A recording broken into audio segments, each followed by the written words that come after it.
Namo tassa bhagavato arahato samma sambuddhassa. Namo tassa bhagavato arahato samma sambuddhassa. Namo tassa bhagavato arahato samma sambuddhassa. Buddhang dhammang sanghang namasami.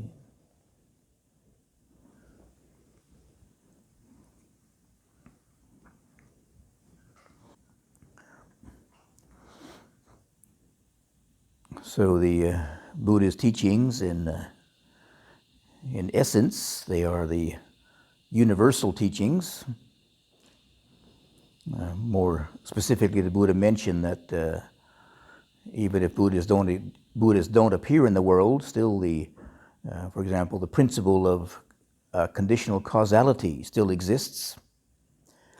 Conditional causality, as practically expressed, is the principle of karma.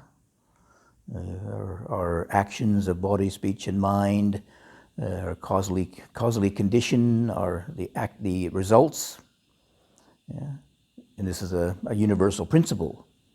And it's even recognized by other religions in various forms. I mean, I guess usually the theistic religions more see it as an act of supreme being or something, rather than a natural law of human endeavor, of human activity. But they still respect the principle anyway, in its essence. Then there are some of the Buddhist teachings which are specifically Buddhist, you could say. Like it said that the Four Noble Truths, this is a teaching which is specific to Buddhas, although, of course, it does have its universal aspects, since all human beings do experience unsatisfactoriness, and the unsatisfactoriness is caused by craving, of course, whether people know it or not, or can discern it or not. But maybe we say the specific Buddhist aspects of it are the cessation of unsatisfactoriness and the path, the Eightfold Path. Even though that, if you look at it in a more universal, in a more general sense, you can say, all religions, I guess, all human activity actually is trying to realize the cessation of unsatisfactoriness. Most people are, doing it in kind of what we call a secular way rather than a religious way. And they try to make themselves happy, which is, they assume that's the best they can do to relieve their unsatisfactoriness, their suffering. Best they can do is make themselves happy. And that's just what the whole kind of foundation of society is. Whether it's just very, very basic, you have the very basic kinds of unsatisfactoriness, suffering, like hunger and having to face the elements. So people are still trying to get enough to eat, trying to find a place to live, trying to find some security. And then as people get more comfortable in that or satisfied in that, then there are then they get bored.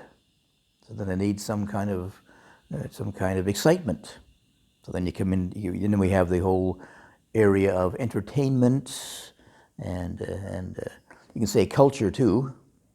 Not everybody just kind of entertains himself and kind of distracts himself with entertainments, but some people, they use cultural things, art or music or something to give them more, I guess you can say, more of an emotional satisfaction. But again, all these are very, very brief. They're just kind of usually temporary respites from unsatisfactoriness, because human beings are still going to get old and sick and die. But you can die with a smile on your face, maybe, or something, or die with a full stomach, or die dancing your heart out or something.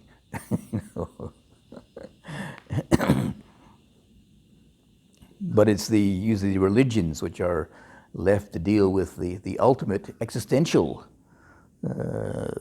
means to realize cessation of suffering.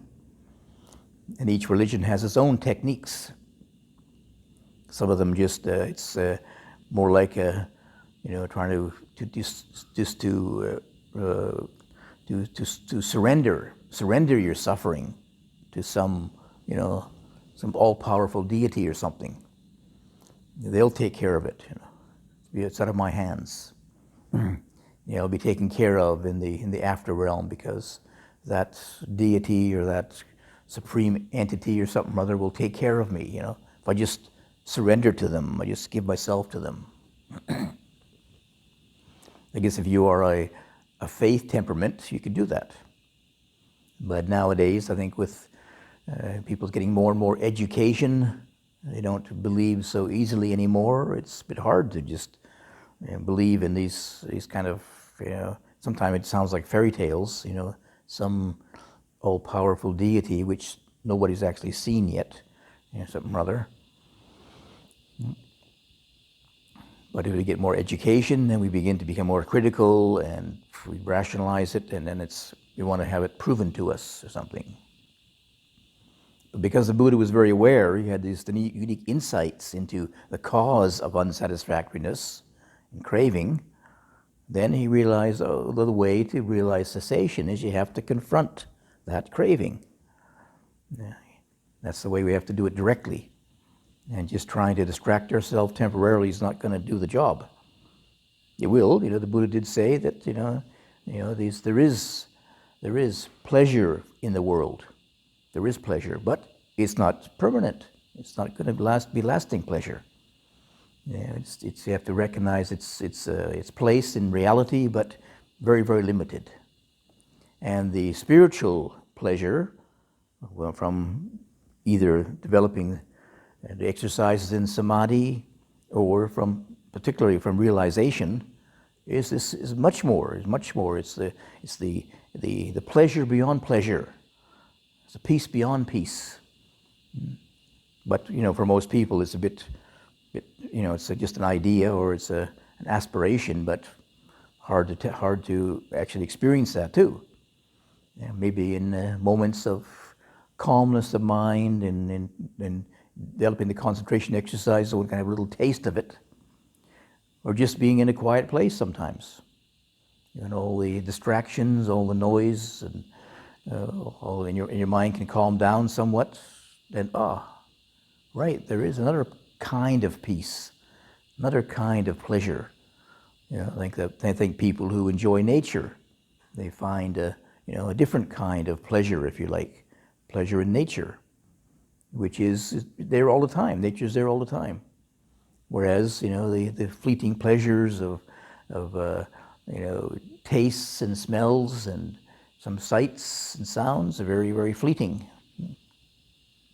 But the Buddha's approach, in a way, it's quite uncompromising, you can say, to confront craving, and to be more clear about it. There's not just craving is the active expression of the cause of suffering, but the shadow, of course, is ignorance, not really understanding the nature of suffering, not understanding the nature of how we suffer, the cause of it. So there's actually two aspects. There's the ignorance and the craving. We're getting more than we bargained for, aren't we?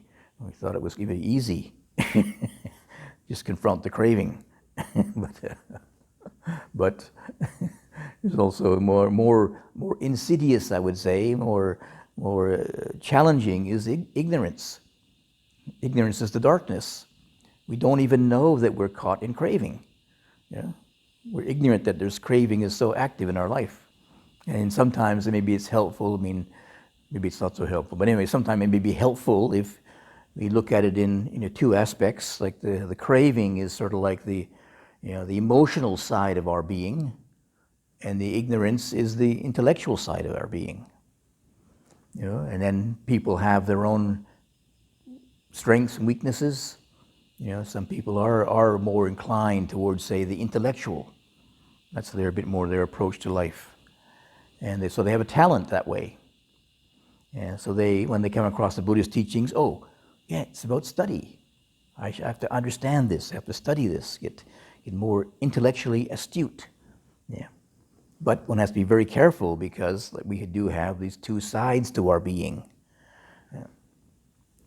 And many times, if we do, have a talent, say in one, say the intellectual, it very, very many times it shows that there is a deficit in the other side. Of course, the classic, kind of emotionally insensitive scholar or something or other. The person who has all the information and is totally out of touch with their emotions, and vice versa. There are people who are very, very emotional. That's they can be they can explain their emotions, endlessly, tediously. Explain every nuance of all their other anger and their lust or whatever, but be very, very, unaware of the bigger picture of where it's all coming from. They're not very intellectually or reflectively astute. Yeah? But they can get very, very caught up in their emotions, and they're very expressive in their emotions, and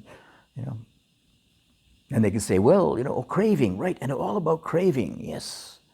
And they can go on about it in detail, but do they have any reflection on it? The intellectual, okay, it does give us a little bit of, say a distance in a way. That's the ideal. Gives us we can step back from it and look at it. Oh, this is what's going on. It's like in the development of mindfulness. This is the awareness of states of mind. It allows us to step back, to be mindful of it, to be aware of it. And likewise, you can say with emotions, be able to observe the feelings, rather than be lost in them. Observe sensations, which is usually an expression of our moods, our emotions, or states of mind. So even though we have maybe on one hand we have a tendency or maybe a strength on one side or the other, emotional or intelligent, but we have to be aware that there are these two sides, to try and find some balance. So people maybe who are a little bit inclined towards the intellectual, towards a lot of study and knowing about things, knowing about the Buddhist teachings, it'd be helpful to remember, I should work on the emotional side of it. Generally that would be sort of example. I gave the example of a mindfulness practice. Try to be more aware of feelings rather than just states of mind, or some of these the Dhammas, these concepts the Buddha has, the 5 hindrances, the 7 factors of awakening. Rather than just know them, go into the feeling tone of them, go into the sensations about them. What's the sensations of tranquility? What's the feeling tone of tranquility? Rather than just knowing it as one of the 7 factors of awakening, we've got to be more sensitive to the emotional side of it, if you like. And the people who are more, say, maybe emotionally inclined, then maybe they have to emphasize more the intellectual side of it a bit more, studying the teachings, trying to investigate, investigate the Dhamma, investigate these factors, these experiences we have, investigate the emotions. And just even, starting off with craving, for example, trying to, we have some, understanding of what craving is. I mean, sometimes it's, I find that sometimes these words just become jargon words.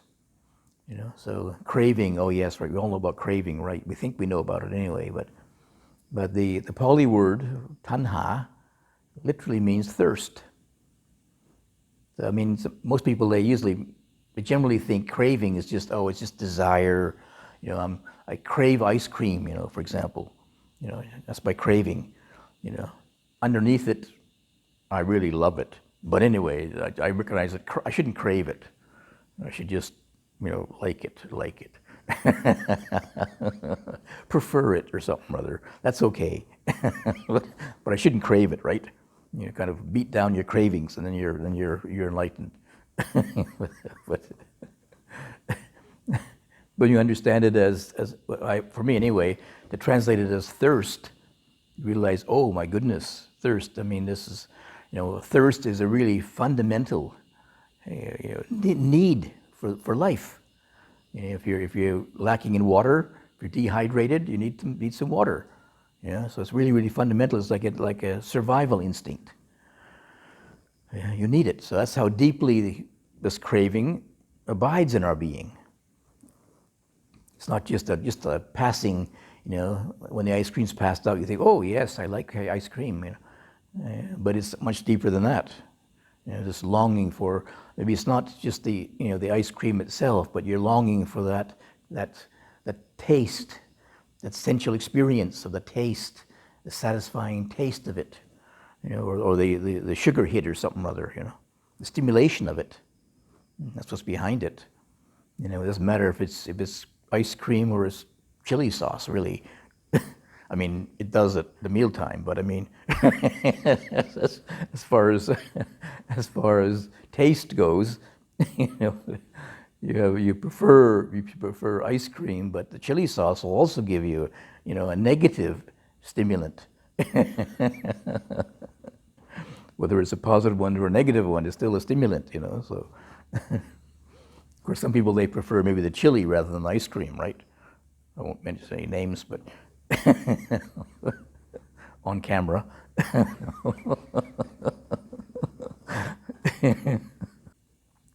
When we look back and we see it as thirst, I mean, it's really a fundamental, drive within each one of us.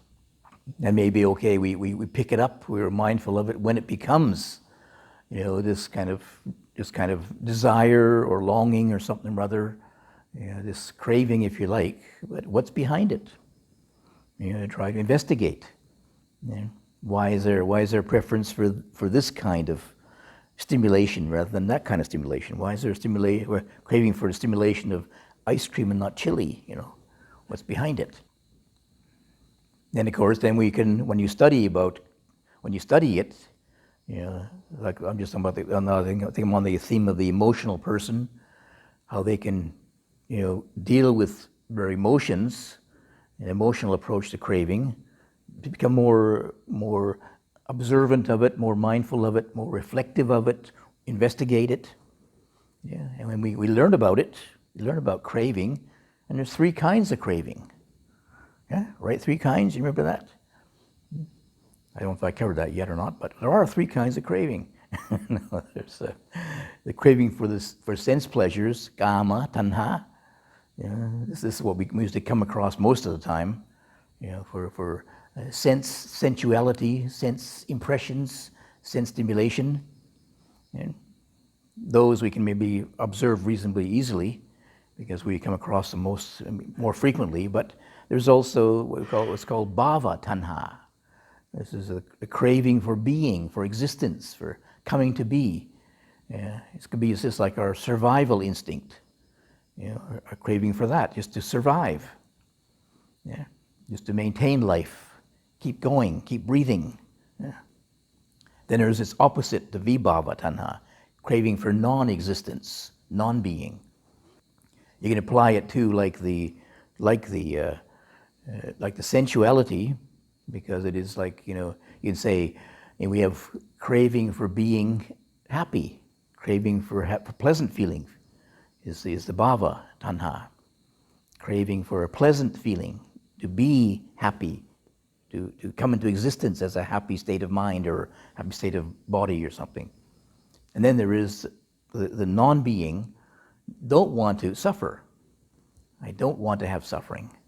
So I'm trying to extinguish my suffering, extinguish myself with suffering.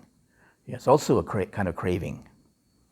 Like quite a few Buddhists have misunderstood that, and they think that, the whole point of the Buddhist teachings is you have to extinguish yourself. And even some scholars have translated nibbana as extinction. Yeah? Extinction is vibhava tanha. You're still stuck in it. You can't get enlightened by trying to get rid of yourself. Because the irony is there's no self to be got rid of. You're just creating another self to try and get rid of the self, right? So you're still stuck in samsara, the wheel of birth and death. You still have craving. So craving is what renews birth again. It's trying to get rid of yourself, or trying to hang on to yourself. Trying to hang on to yourself that's enlightened is craving. Trying to get rid of yourself, which is suffering, is also craving. So it's a little bit of a conundrum, isn't it?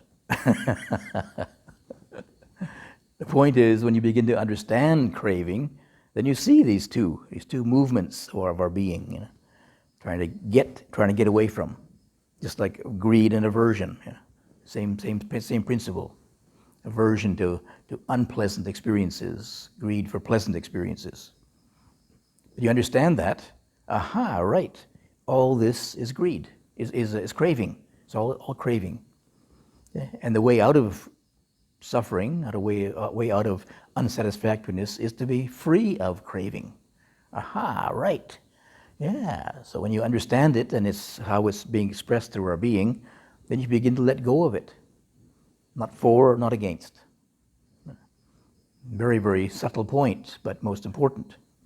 Yeah, not creating another being who is so-called, wants to be enlightened, or another being trying to run away from samsara, the opposite. Yeah. But realizing that, it's neither one nor the other. Yeah.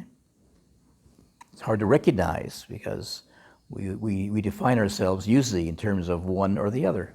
I'm going there, or I'm not going there. I'm going here, not there. Yeah. But to be able to just be in the middle of that, not choosing one side or the other. When Ajahn Sumedho was I think I was even there actually.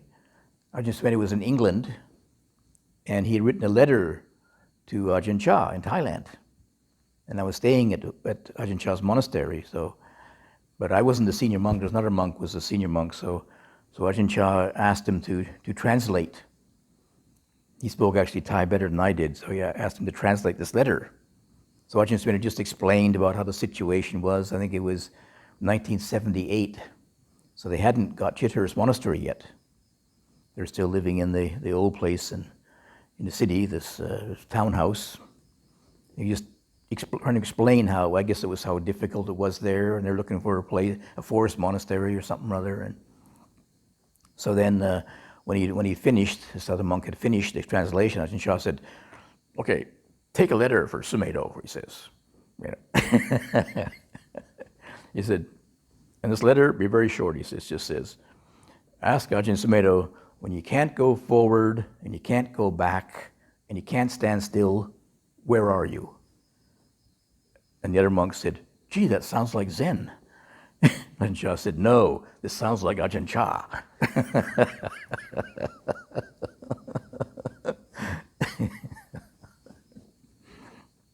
So that can be a helpful koan. Huh? If you can't go forward and you can't go back and you can't stand still, where are you? Right? You're nowhere. It's the only safe place, nowhere. Don't crave for, don't crave against. But of course, it's beyond the intellect. That's why this monk said, it sounds like Zen. Zen has these koans, these short sayings which are beyond intellectual or conceptual explanation. What's the sound of one hand clapping? Whoops, my mind went blank. You can't figure out what you're thinking about it by conceptualizing it. To step outside the conceptual realm, so that's what they, craving for, craving away from, for or against, craving either one of them. We can't conceive of it. Yeah? So only by stepping outside that boundary, stepping outside those definitions, are we able to have perhaps a little taste of what it means. the cessation of craving. Otherwise, we're still stuck in it. Get rid of craving, hang on to craving. I mean, you can say, well, at some point I should hang on to the Dhamma, see. I got to keep practicing. I should hang on to it. Yeah. Other times you say, oh, no, even the Buddha said that the Dhamma is just a raft, take you to the further shore. Let go of it. See? But make sure you get to the other shore first before you let go of the raft. You might drown. There's a time and a place.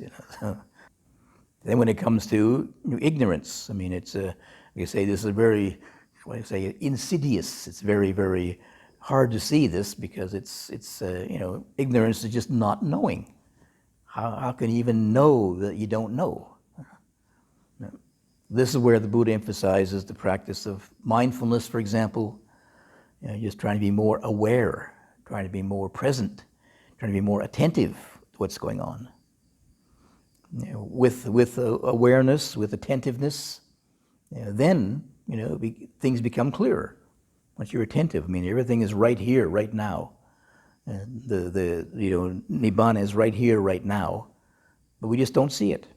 We aren't attentive to it. We're so caught up with our own self-interest, our own self-reflections, our own self interpretation of things. We only see what the self allows us to see. But Nibbana is right here. We just don't see it because we're blinded by our self-obsession, our self-interest. But when you quieten down the self, or sometimes just being more attentive to what's actually going on, then the self gets left out.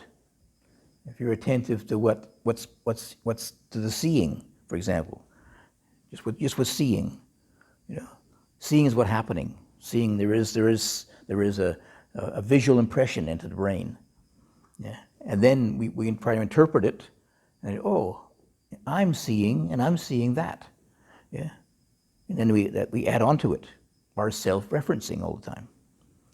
Whereas what the reality is, there just is sight. What that sight is can't be certain. Is it really true or not? I was just reading a book about. It was a bit complex actually, but the book was about I could say quantum physics. That's why I say it was complicated, but I still don't think I can quite understand it. But it was very interesting in the fact that they're pointing out that in the field of quantum physics, all they can say about things like particles, elementary particles, is that they have a potentiality. You can't really say where it is, you see. It's only when you bring the observer into it, then they see something. Then they actually give things a certain stability when the observer's there. But in reality, there's only potentialities. So it's what the story was about. It was a kind of a novel, I guess you'd say. But they were trying to explain in that novel about quantum physics. But the point was, and it's harmonized with the Buddhist teachings in a way, is that the observer is just seeing the world that they create themselves. Whereas they were trying to, in this novel, somebody was trying to create what they call multiple universes, a different scenario. And in a way, that's what we are trying to do, aren't we? Are we trying to create not a replica of my old self, which is getting reborn again and again and again, the same old story again. I'm getting worn out with this same story. I need a new plot. I need a new story. But there's the same with, if you open your mind, you could create a new storyline. So rather than persist with your own self as the ignorant self, the craving self, through Buddhist practice, you can create another multiverse. You can create another self, which is a different kind of self. Depending upon, to them it was the observer. In Buddhism, we'd say it's mindfulness or attentiveness. You can be attentive to what is skillful and unskillful. You can make a choice. You can choose a skillful multiverse, if you like. And you keep choosing a skillful multiverse, you create a new, you can say a new self, if you like, a new pattern for your life, that it could, this multiverse could lead you to Nibbana. Yeah. Is there a Nibbana multiverse, I wonder? Maybe Nibbana is it the no multiverse, beyond multiverses. Instead of being a universe, it's a multiverse, a different multiverse, beyond all multiverses. Maybe the omniverse, maybe, or something. I just made a new word up here. Omniverse. To look it up what it means, actually. I'm sure there is. It all comes from Latin anyway, so let's look at what omniverse means. But anyway, it sounds good. That we can, through development of the mind, through changing our attitudes, being more attentive to what's really going on, observing the sensations in the body, the feelings, the states of mind that are happening, be more clear about them, really see them as they really are. This is what's really happening. Not all my interpretation and all my expectation and all my self-referencing. That's a multiverse, but it's not very helpful. It just keeps getting repeated again and again and again. So around on the cycle of rebirth again, recreating the same old self again. Maybe slightly different, hopefully better than last time, but you never know. You never know. That's the trouble, you see. Never know what challenges you'll face, and especially as we get older. We have less energy physically and mentally. They frequently say that as people get older, they get deeper in their ruts. The old habits get reinforced, and they just keep reliving these old patterns again and again and again. Hard to change them. It is possible to change them. They find that the brain has plasticity, but as you get older, it's harder to change them because those ruts get deeper and deeper. So hard to pull yourself out of the rut. Yeah. But it's possible to change them. Unless one has kind of like a religious experience.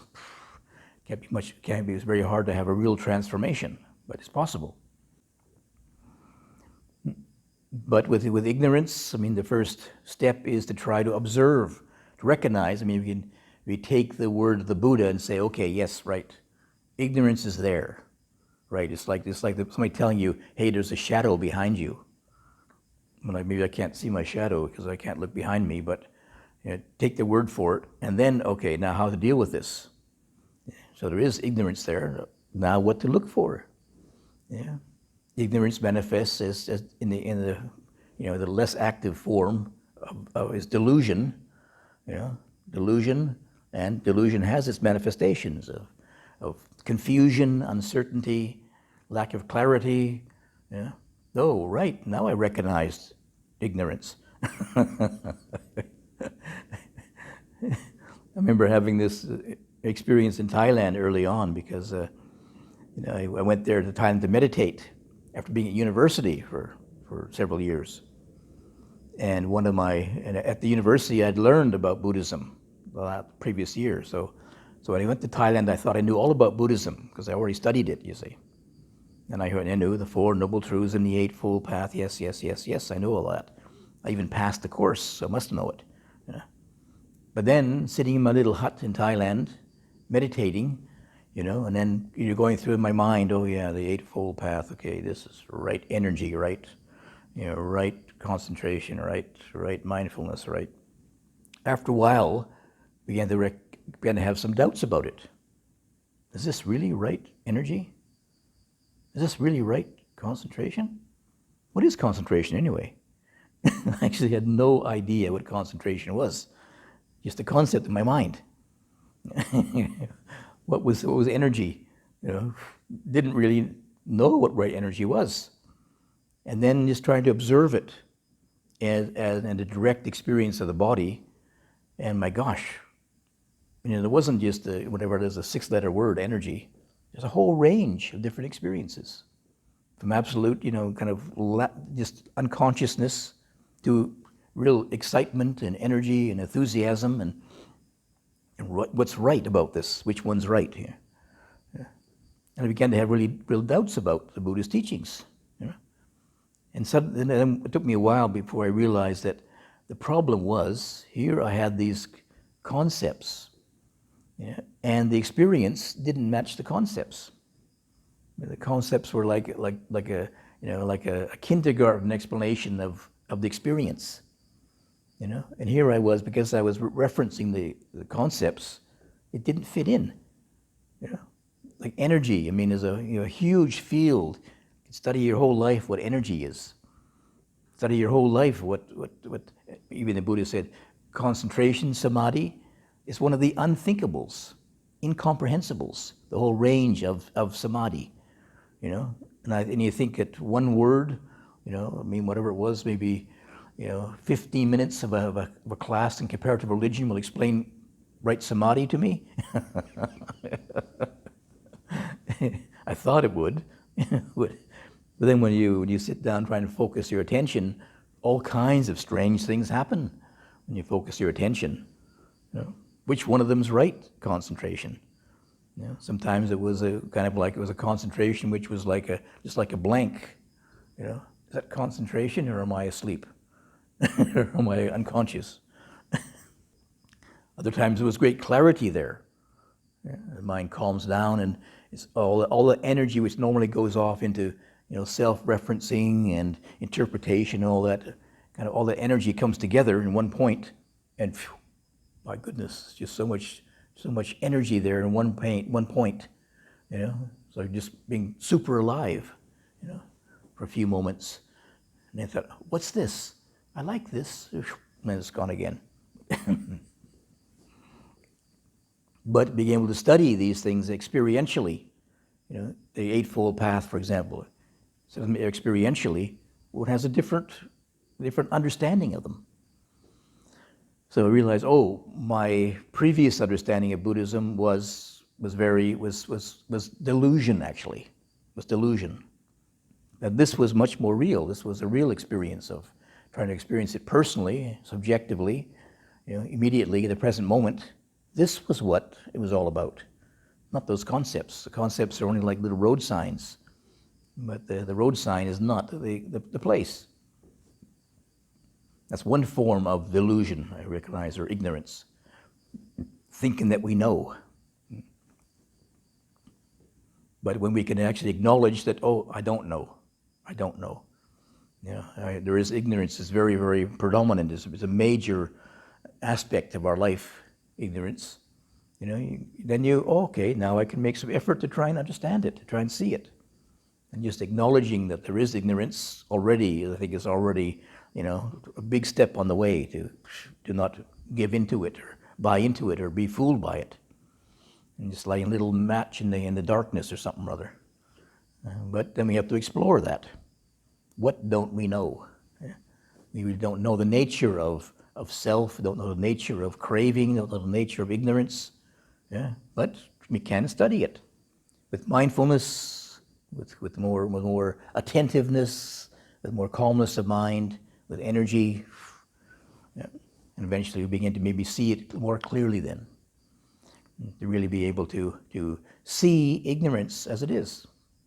Is it possible to see ignorance? Really understand what ignorance is? But, it's like bringing a little bit of light into the darkness. And gradually, as we develop that and encourage that and continue with that, then gradually the darkness begins to fade away, and we get there's a dawning of wisdom then. The Buddha said it was bringing vijja, or true knowledge, because in the Pali language, ignorance is avijja, not knowing. We bring more knowing into it, and gradually the avijja, the not knowing, gradually begin to dissipate, replaced by vijja, or knowing then. And who can say how long this will take? Depends how diligent we are and how persistent we are, and what's our backlog of previous old conditioning. That's possible. So once we begin to recognize it's what this And what the Buddhist path is, to confront craving and ignorance as they are, then we're on the right path then. With the support of the Eightfold Path, gives us a balance, and then hopefully we'll be able to fulfill then, the whole understanding of the Four Noble Truths. These are the truths of life. Got to be able to study what unsatisfactoriness is to be able to understand it. Understand craving and realize, understanding craving to its extent, to its cessation, you can say, realizes then the cessation of craving then, and hence the cessation of unsatisfactoriness. So we're well on our way now. So just a few little topics, craving and ignorance. What else is there to do, huh? Okay. So I think I should pause there before it gets too dark.